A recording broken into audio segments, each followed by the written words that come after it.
Good afternoon, everyone, and welcome to our Wednesday stream. So we are live on YouTube and Facebook, and today I've brought out something slightly different. We talk about entry-level AEGs all the time, and 9 times out of 10 I'm bringing out an M4 or something similar. So we've had a lot of requests for a AK that is entry-level that is not a Cymer. So this is a brand called DEVGRU, and this is the DG74. Again, it is an entry-level platform, so it does have some rather cool bits for where it sits, but again, there's no MOSFET, there's not many bells and whistles internally. It is a standard version 3 gearbox, but if you have any questions, by all means, drop them down below. We'll flash them up on screen and try and get the information to you as quickly as possible. Stu Hub, hello Stu. That's a little bit weird, but yes. Yes, so if you do have any questions, we'll flash them up like that. We'll get the information to you as quickly as we can and make sure that you are getting a proper insight into what you might want. So one of the first things that we always look at is the thread on the front, and 9 times out of 10 there is a 14mm counterclockwise thread. Obviously this has the AK style flash hider on there, so underneath that is a 22mm thread. It is grub screwed on, so if you take that off, you've got the 22mm thread, so if you want to put a PBS or something on there, it will go straight on. If you already have something like a Spitfire or a Sound Dog, if you unscrew that, there is a second thread underneath that is your normal 14mm counterclockwise. So it has 2 different types of thread on there, so you can fit all your different types of accessories, whether you want to stick to the sort of AK vibe, or if you're wanting something like something a little bit different. Reaper, one of our regulars, how heavy is it? So this thing comes in at about 2.7-ish kilos, but it is a very large platform. There is a chunk of weight here because obviously the barrel and everything up here is steel, but again, with it being quite long, I think it's about pretty much bob on a meter long, so it's about 100 centimeters. Again, the stock is fixed, so you can't really adjust that in any way. But yeah, so it doesn't, when I picked it up and then I saw that the stats said it was 2.7, I had to go weigh it again because I didn't believe it. But yes, this thing comes in at about 2.7 kilos, unloaded, so that's with an empty mag. So saying that about the threads there, we then do have a pin front sight and a standard AK rear sight. The pin front sight is your elevation. Inside the box there's a little silver key. Took me a while to work out what that was for, but that simply drops onto the pin at the front. It's like a little box style key, drops on, and it allows you to adjust your elevation with it. The sight at the back, again, it's not an elevation adjustment. The numbers that are on here are meant to be a range indicator. So if this was a real steel version, it'd be on 100, 200, 300, etc. So you set your front, and then this is set permanently. And then if you're engaging something at a certain range that you know, you can set that. In Airsoft, it doesn't really do anything. Naughty Dog on YouTube, what's its maximum range? Absolutely no idea. Unfortunately, that is a question we can never really answer when it comes to AEGs or anything Airsoft, because it depends on the BBs that you're running, depends on the weight, depends on how much hop you've applied, and again, each one out the box, this is sitting at about 300 FPS, but there's probably a little bit of variance between which one you get. Obviously, we have 50 on a shelf. There could be 10 to 20 FPS variance between them, so that's why we put the variance on the product. But it's sitting about 300, depending on the BBs you use, depending on the hop, etc. It's an impossible question. We can't really answer it. But this thing does have some parts and bits inside that will help it be very, very good at range. Obviously, it is quite a big platform and you can't really fold the stock or anything, so it's probably not massively suited for CQB, but if you are a woodland player, this thing has a 490mm in a barrel and a 6.03 tight bore as well. So out the box, you're getting a tight bore barrel and a massive barrel at that as well. So your grouping is going to be very, very good, and its range is going to be very, very good. Looking at the hop to assist with that, Reaper, does it have any sling mounts? Yes. So there is a fixed sling mount on the front left-hand side here, and then there is there's one that's sort of slightly loose on the back here. It doesn't swivel or anything. It is just to stop it snagging up. But the one at the front is fully fixed, and then you have one on the stock as well. So it is designed to be a 2-point. Again, always that I've had positive things with front sling loops, because obviously if your hand's going to sit here, you can push against that sling, lock it in place, and get a really, really stable platform whilst you're aiming this thing. Stu Hub on YouTube, would you recommend this over the Cymer 028C AK-47? They're pretty much identical. Again, it is a version 3 gearbox. That's a version 3 gearbox. It all comes down to looks when it is entry-level platforms and things that are roughly similar. There's no MOSFET difference between them. A lot of the times, we always tell people, when you are starting Airsoft, regardless of what people tell you is best, this is really good, that's really good, it's the experience that they've had with certain items. End of the day, get something you like the look of, you're going to have a better time. I could tell you which is the best AEG on the planet and tell you to get that, but if you don't like the look of it, you're not going to enjoy Airsoft with it. It's just one of them things. Get something you like the look of and you're going to have a really good time. So coming back to the Polymer Handguard here, so these can be swapped out similar to M4s with RIS rails and accessories, etc. You can do that with these front ends. They are in 2 parts. There's a little lever here. Flicking that up allows this to drop out. It is similar to the real steel versions where you can look into the gas block. As I've said with the adjustable rear sight, it is for real steel range, not really for elevation.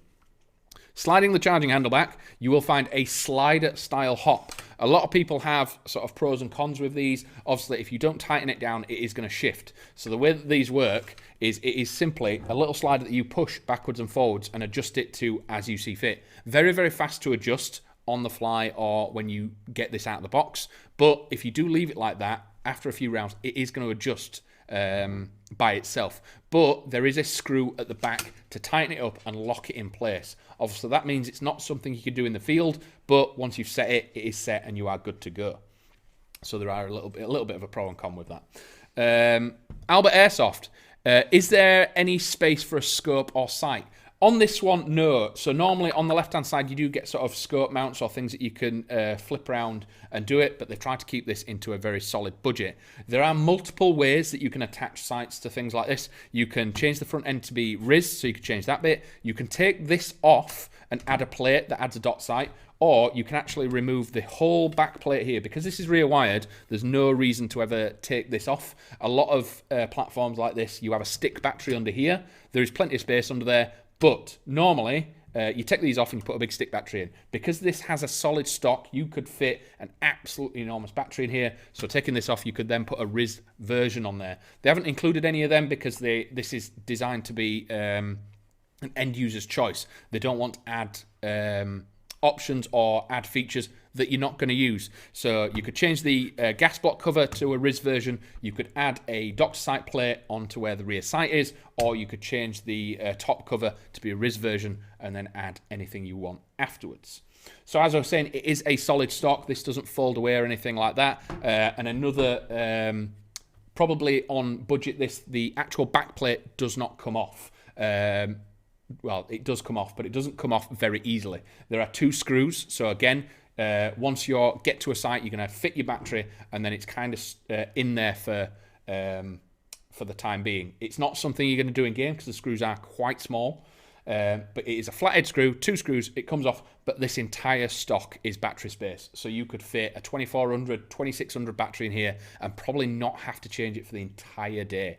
A lot of M4s, you stuck with the stock tube, you're going to need multiple batteries throughout the day. The battery that you could fit in here will last you all day, maybe even 2 game days. So it's a bit of a pro-con. Again, it's requiring tools to do it, but the pro is that once that battery's in there, you don't have to go in there. And again, with it being sealed, it's adding a little bit of protection. It is waterproof, etc. It is fused in here. It is a large Tamiya connector as well. So we're going about connectors all the time. There's a small Tamiya, large Tamiya, and Dean's, which is like the T-style connector. So this is a large Tamiya connector in here. A lot of the times, the large Tamiya connectors come on items that have the large space, so you can fit a very, very large battery in there. Allows less resistance as the battery's giving power. So it is rear wired, and it says as it is a standard version 3 gearbox. Your controls wise, this is the selector. So with it all the way up, that is safe. Into the center is full auto, and all the way down is semi-auto. And again, you can flick it all the way back up. With it all the way up, you can still get to the hop. It doesn't block it off or stop it like anything else. Paul Eastwood, will it take any other brands of mags? Yes. So it is there's a couple of different types of AK mags. There's the standard type, which this is, and then there's things like the PTS and the sort of higher up ones that are most likely proprietary. The best way to do it is where the hole is, there is either a hole sort of center back, so where the center of the mag is, it comes slightly back, and that's where the standard version is. Things like the PTS, the beta mags and everything are much more towards the front and are proprietary to certain platforms. So any standard AK mag will fit. It comes with a 470, it's 420 or 470, I do believe it's 470 high cap. So again, you just simply pour BBs into the door there, wind it up, and again, people that haven't seen AKs go in, rather than just clicking in like an M4, it rolls in backwards. Your mag release is this little switch at the back, making it slightly ambidextrous. Because it's in the center, it can be got with either hand, therefore it becomes ambidextrous rather than having a control on either side. So again, just simply drops out and goes back in nice and easy. Scottish Cat 32, how much of it is made of plastic?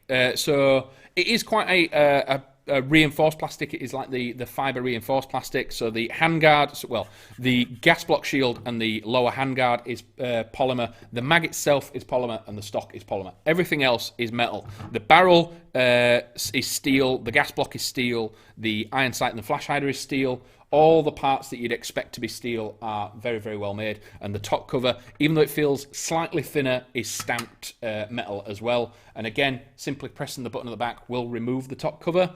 There's no reason to do it on this one unless you're swapping it out, because the battery compartment is not in there. So, again, I've covered controls with the fire selector, but for those that are joining, I will go over a few of its features again for those that missed it earlier. So, normally we do get 40mm counterclockwise threads on the front. This actually has two different types. So, currently with the flash hider that's on there, that is a 22mm thread. Taking that off, it is grub screwed, so please be careful with it, and there is a button at the top to lock it in place. So once that's off, you will find a 22mm thread to add all your AK style attachments, PBS, etc. Underneath that, you can then take that thread off as well, and underneath that is a standard 14mm counterclockwise thread. So any standard things like Spitfires, tracer units, etc. will fit on this. Logan on Facebook, what's the FPS? This thing out the box sits at about 300, so 300 FPS on a 0.2. Again, I'd probably stick to 0.2s or 0.25s with this, especially with a slider style hop. Once that thing's set, make sure you tighten it down. A lot of people leave them loose and they wonder why it keeps changing throughout the day. There is a second screw on there to lock it in place and make it nice and permanent. So I was saying, it is a steel barrel and everything, so there is a lot of weight at the front, but with this being pretty much a metre long, it does sort of even out and balance out quite well. Paul Eastwood, another regular on Facebook. Do they have a wooden version of the stock and grip? I don't think the DEVGRU do. I think the DEVGRU brand have kind of gone for a very modern vibe with most of their platforms. So unless I'm mistaken, I've not seen the wood version yet. Could be mistaken, and I'll correct it if I'm wrong. I'll find your comment and correct myself if I'm wrong. But again, the sort of brand that they are, the DEVGRU stuff, they're going for very, very modern things. So you've got the Polymer Handguard, you've got the Polymer stock, the westernized style mag. So a lot of people that are into their AKs will see this as the 5.56 rather than the Russian steel 7.62 style mag. But again, just BBs dropping in this thing. So I did say earlier, the front pin sight is adjustable for elevation. There is a key inside the box that allows you to adjust that. And again, the adjustable rear sight is for real steel range rather than adjustments. Sling points, we've got one at the front that is fixed, and then we've got one on the stock, allowing you to 2-point sling this, making it very, very comfortable to handle. Slide in the charging handle back will reveal the slider style hop. Reiterate again that a lot of people have problems with these adjusting as they're going throughout the game. Normally, at the start of your day, set this, and then there is a second screw in there towards the back. Tighten that down, and it will lock it in place. The top cover is removable if you wanted to swap it out for a RIS version, or you could change other parts if you wanted to fit optics to this. As I said earlier, the stock is polymer, and there are two screws on the back. Removing them opens up this entire stock as the battery space. You could fit a 2600, maybe even a 3000 milliamp battery in there, meaning that you don't have to go in there again. Controls wise, it is an AK, so it is in its ways. So the fire selector is on the right hand side, so safe, full auto, and then semi, and then the mag release is on the bottom there. But yeah, very, very impressed with this. It does, again, a budget platform coming with a Type bar is really, really good. What kind of battery does it take?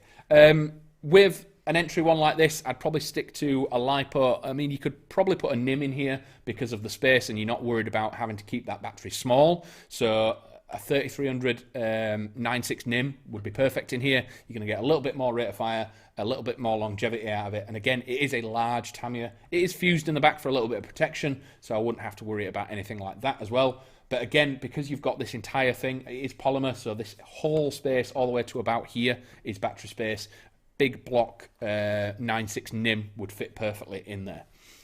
So as I was saying, it is a budget platform, but again, you're getting a 490mm barrel. It is a Type bore. You're getting a 420 or a 470 round magazine. It's a high cap, so if you are starting out, this is awesome. And again, it's not an M4. So a lot of people are starting out and seeing M4s everywhere. They want something different, or the AK is something that they prefer. This is pretty much the one to go for. Absolutely awesome for what you get. Loads of features. It's going to really, really perform well outdoors. Again, it's a meter long, so I wouldn't really want to be using it in CQB. But again, you probably could if you know what you're doing, and you sort of just adjust your gameplay a little bit. So this is the DEVGRU DG74. I've been impressed with it. I hope you've enjoyed it. I love all the questions. But as always, we'll be back again on Friday at 4 PM. So if there's something you want us to talk about, drop us a message on Instagram, and we'll throw it to the top of the list. If that's everything for today, thank you very much, and I'll see you in a bit. Bye.